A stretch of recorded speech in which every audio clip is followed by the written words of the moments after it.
Ja, varifrån kommer dragspelet? Har vi fått som fråga. Det är Fredrik Johansson i Motala som har ställt frågan. Och om sanningen ska fram så har jag också undrat lite smått över det. Nils Fläcke, dragspelare sedan en massa år tillbaka. Alldeles för länge. Nej, det tycker jag inte.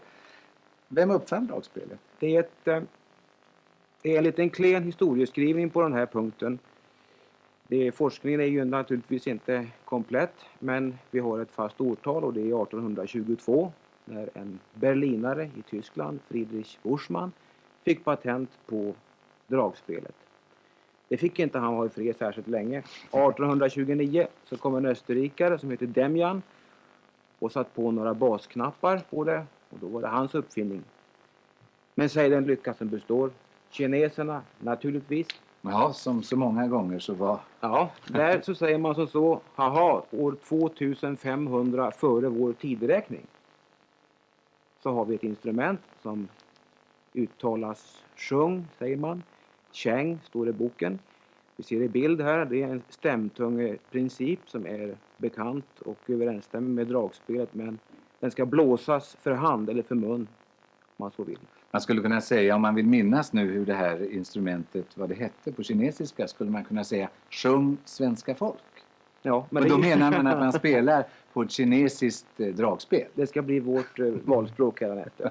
I alla fall ett sånt här ursprungsdragspel, det ser ut på det här viset. Det var bara en rad knappar på ena sidan. Och det var de här basarna som den här österrikaren bidrog med.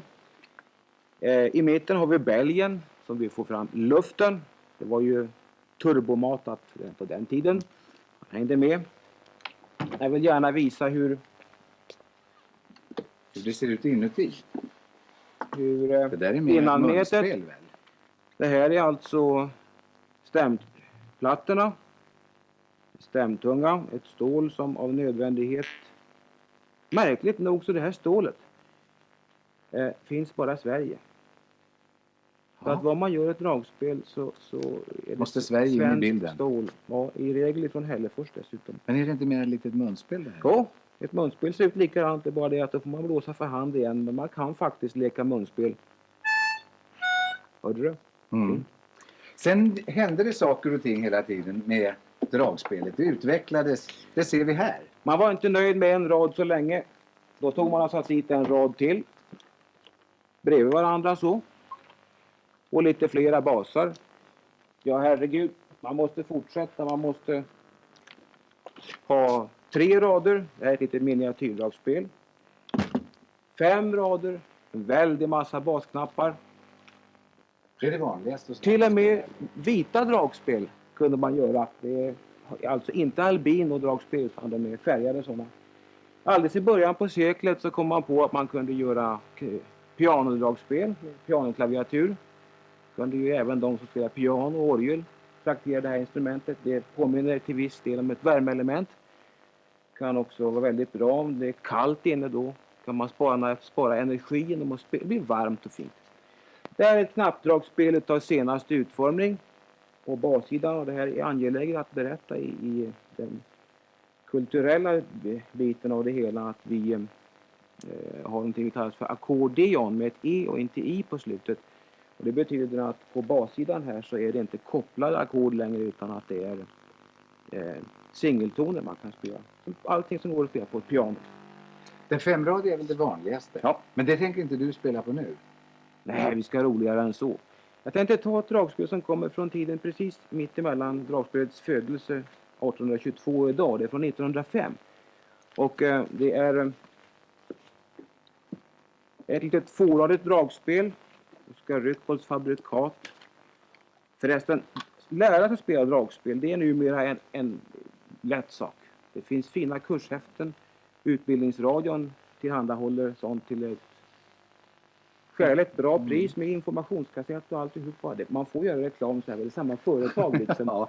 Ja, det går säkert bra, att det tror jag. Att det sedan är jag som har skrivit i skolan, det förbygger vi med tystnad. Ja, jag ska men du tänker spela något också? Ja, jag hoppas jag verkligen att jag får. Det tycker jag nämligen om. Vad vackert det är. Visst, jag själv då? Jo, det Jo. duger, men dragspelet är ett strå vassare. Vad blir det för låt? En norsk bit som heter Träckspelpolka. Träckspel betyder dragspel fast på norska. Ja, tack så mycket.